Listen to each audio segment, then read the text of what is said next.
Welcome to another episode of Transpowered Leader with me, Malcolm Stephens.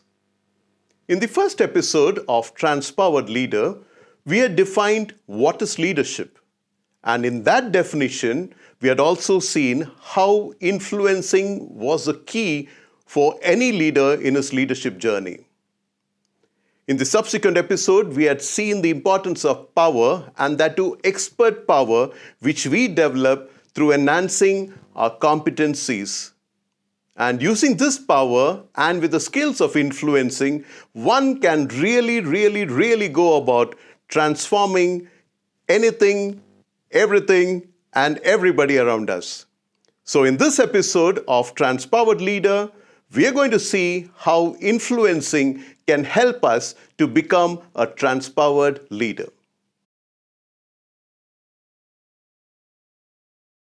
Each one of us in our life's journey, I'm sure, would have encountered people who influenced us to be the best or sometimes to bring out the worst in us. Even starting from our journey in school, we would have had teachers who worked so hard with us and influenced us to be the best, to give out the best possible results. Well, we also must have encountered teachers who possibly could not bring the best out of us. Even in my own life, I had this experience of one teacher who just could not influence my class in high school or bring out anything good in each one of us. He kept trying, but the best he could do was to walk into the class and make us all stand up on the benches. And at some point of time, bring us down and make us stand. And after some time towards the end of the class, he would make us sit. All through the academic year, he kept doing this and just did not yield the desired results. In fact, it kept getting the worst out of each one of us. So if you see, we have all encountered people in our lives who could either bring the best in us or the worst in us through their influencing skills, through their power of influencing. Even in our professional lives, as we work in organizations, it could be an institution, an educational institution, it can be an organization, a corporate body, an entity, it could be anything. Wherever we are working, we possibly come across people who are very good influencers and some who are struggling to influence people to make them do things which they want them to do. We would have seen leaders who really stand up and influence people and get the best out of people and give the best to the organization. I had this beautiful experience when I was training maybe about 2 decades back for a large retail organization, and I had the entire leadership team sitting through a program with me. We were doing strategic leadership program. One evening after the tea break, after everybody had their cup of tea, somebody dropped 2 cups of tea. The cup fell down and it broke. Immediately, there were a couple of people who rushed to the intercom and tried to dial up housekeeping to get them to clean up the floor. The CEO of the company just stepped forward, he bent down, he picked up those cups and he started putting all the pieces into a dustbin. And you know what happened? Everybody rushed in and they also started picking up the pieces of the cup which had broken. Friends, that is what is influencing. When a leader steps forward and he does certain things which makes everybody follow him and do things which they're supposed to do. And that's the true power of influencing. Why is influencing so very critical, especially in today's world and in today's times? If you see the world around us, the organizations around us, there has been tremendous changes. There has been a death of authority. Today, we have reached a stage where we have to give up the idea of command and control. It is no longer a one-way street. It's all about team working. It's all about influencing. So let's quickly look at what is actually the definition of influencing. Successful influencing means getting a result which meets the legitimate needs of both the leader and the follower. Influencing can also be equated to emotional intelligence, because influencing is also the ability to manage human emotions. So influencing becomes very, very important for any leader to really transform people and organizations. Influencing, however, is not about forcing others to accept your point of view. It is not about continuously nagging people till they agree. It is not about bargaining and trying to reach a common ground. It's not about giving into somebody's point of view even when you're not convinced. And lastly, influencing is not a debate. Now let's look at how do we develop our ability to influence so that we become a truly transformational and transpowered leader. In our journey to learn how to influence, we need to understand that there are certain core skills which we need to develop. In fact, there are 6 of them. These 6 skills, which we say is the core to influence, can be further categorized into pull skills and push skills. So what are these pull skills and what are these push skills? Let's understand what is pull and what is push. Pull and push is required everywhere, be it marketing, be it customer service, be it human relations. We need pull and push everywhere. Now let's take marketing, or let's take a retail store. What makes you enter the retail store? It's something about the facade, there's something about the look, something about the window, the display of merchandise. You feel like entering the store.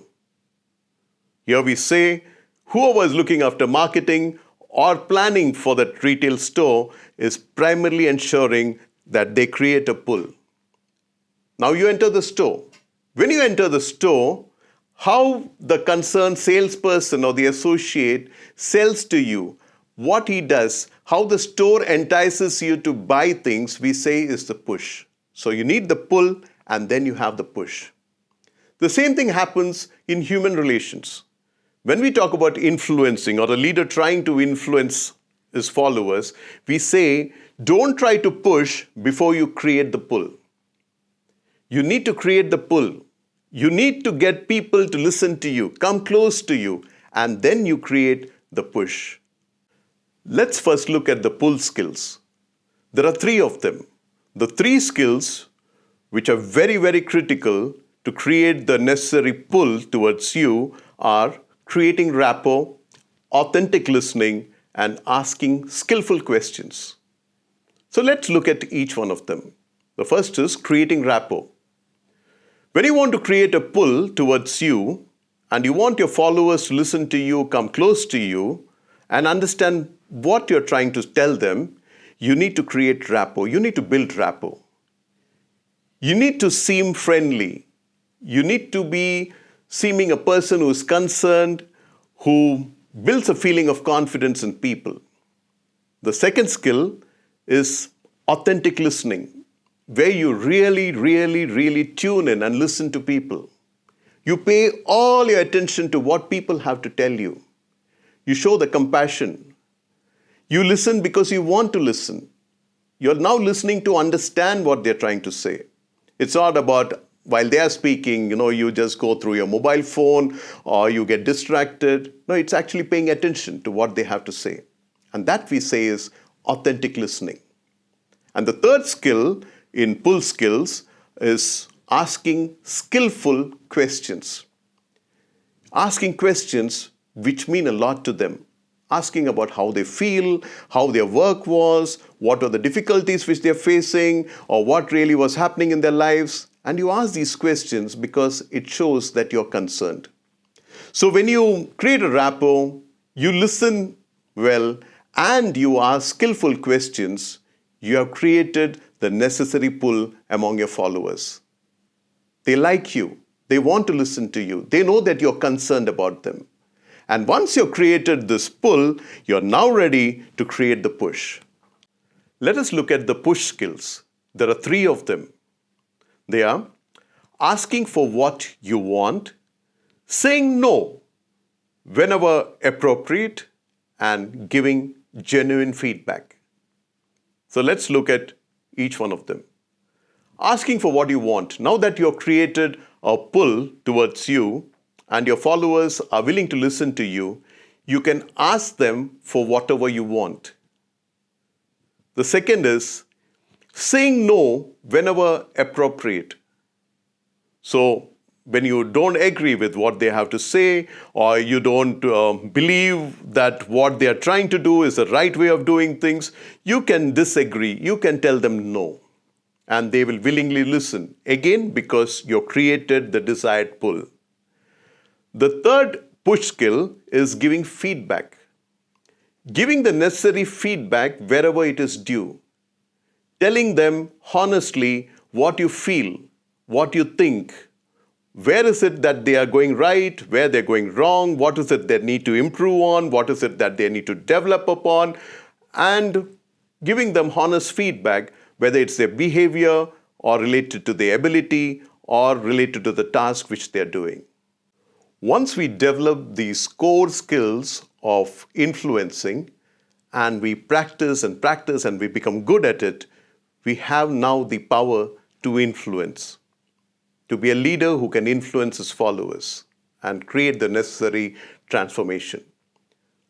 Even though we have developed the skills, we need to understand that we should be very careful where we use this influence.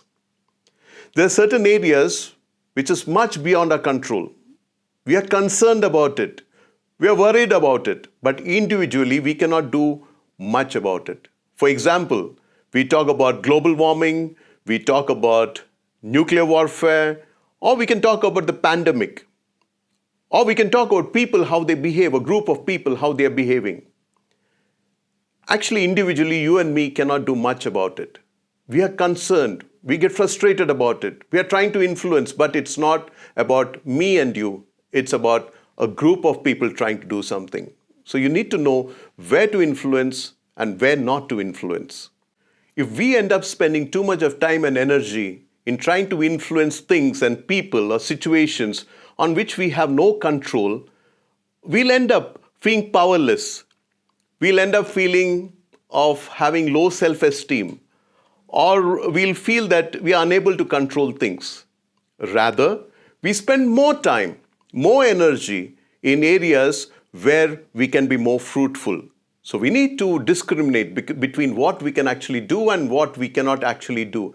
So influence where we get the results. Influence on things which will yield results. Work with people who can make a difference, who will listen, who will understand, and who will really do things which you want them to do. So hence, we need to look at what is the area which we can influence and work on it to get the desired results. While doing so, it's very important to understand that when we are trying to influence people, it's got more to do with our behavior. It's got to do with how we speak to people and how we change the way we are.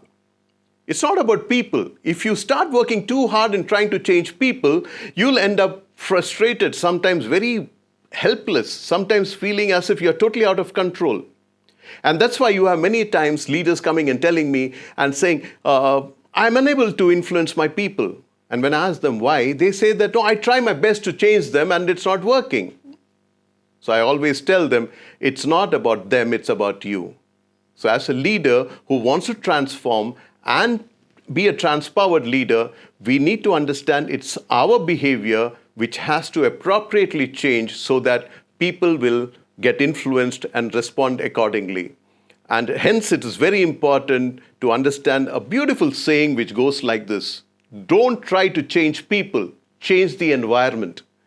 People always behave as per the environment in which they are in. So create the right environment as a true transpowered leader.